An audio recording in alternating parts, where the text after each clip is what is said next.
Welcome to Facts TV News, where everything is true.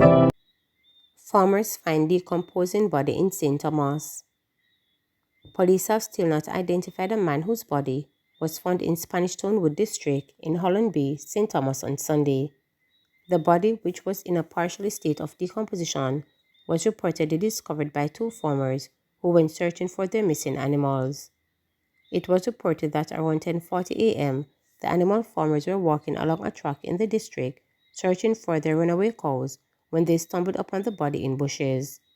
A report was then made by boatmen at the Golden Grove police station, and a team visited the scene. The police observed the partially decomposed body lying on its left side, clad in a black shirt, a pair of black shorts, and black shoes in the bushes. The scene was processed and the body removed. Contact this afternoon. The head of the St. Thomas Police Superintendent Alison Byfield said despite efforts, the body has not been identified. Man nabbed following attempted robbery of Kingston business establishment. A 22-year-old man has been charged after reportedly shot and injuring two people during an attempted robbery of a business establishment on Studio One Boulevard, Kingston last month. Charged with 2 counts of wounding with intent, 2 counts of malicious destruction of property, 4 counts of assault at common law, and possession of a prohibited weapon, is Tariq Tolo of Galloway Road in the parish. Reports were that about 5:15 p.m., Tariq entered a business establishment and attempted to rob the service representative. The man reportedly ran into an adjoining building. Tariq, who was trapped inside the shop, opened gunfire at the door and escaped. 2 people were shot during the incident and were taken to hospital where they were treated. Tariq was held during an operation and placed on an identification parade on Monday, September 4, where he was pointed out. He was charged on Monday, September 11. Warmington apologizes for accusing Bartlett of encouraging wrongdoing. Southwest St. Catherine Member of Parliament Edward Warmington has apologized for suggesting that Chairman of the Integrity Commission Oversight Committee Edmund Bartlett is encouraging wrongdoing in his conduct of the committee. During the July 25th sitting of the committee, Warmington has raised questions about Director of Corruption Prevention Ryan Evans, who he claimed was an advisor to former People's National Party President Dr. Peter Phillips. Bartlett instructed Warmington not to pursue that line of questioning, which led to a heated exchange and Warmington walking out of the sitting. As the committee resumes its sitting on Tuesday afternoon, Warmington offered an apology to Bartlett for his behavior and sought to clarify his statement. In the public, it is being said that I referred to you as corrupt, which I never did. I made a statement on my way out the door, and at no time did I direct anything directing it to you as being corrupt. I've known you for many years, and I've never seen any part of you or any action that you have taken that is corrupt. So at no time did I refer to you as being corrupt, and that's something, Mr. Chairman, I would never do, Warmington stated. I regret that it felt and interpreted that way in the public, but I could never have referred to you, Mr. Chairman, as being corrupt, and I'm sorry for any inconvenience I might have caused you, he added. Bartlett said he accepted the apology but made it clear that there should be no recurrence of such outbursts.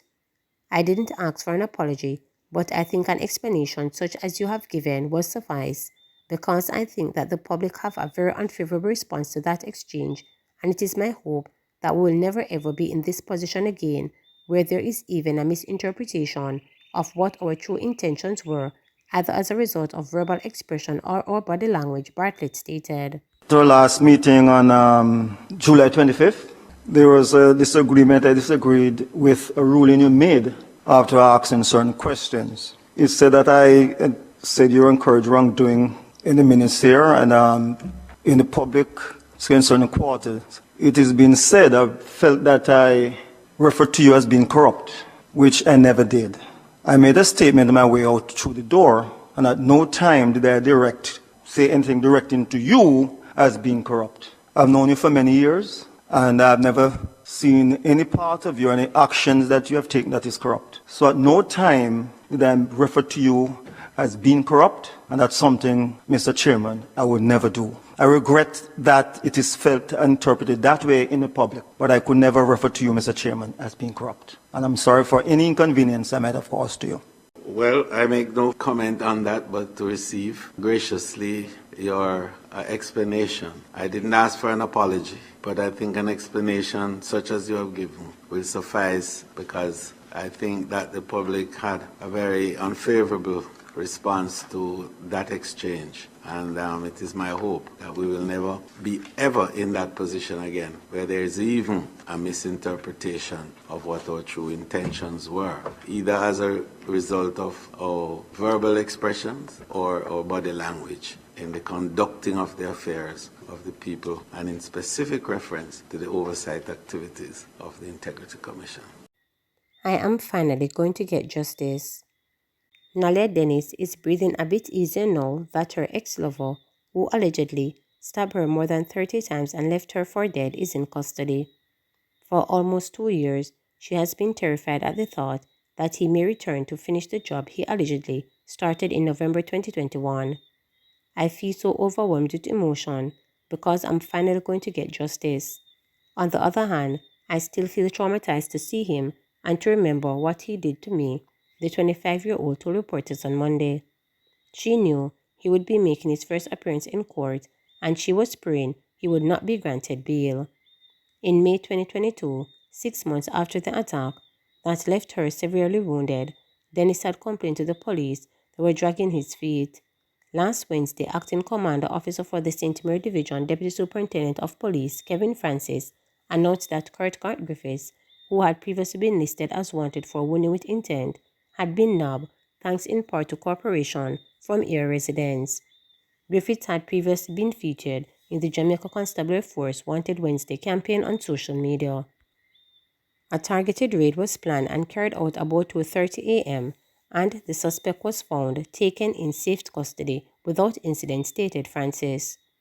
When we spoke with reporters last May, Dennis described the damage done to her body during the vicious attack that left her in crumble, blood-drenched heat in front of her aunt's shop.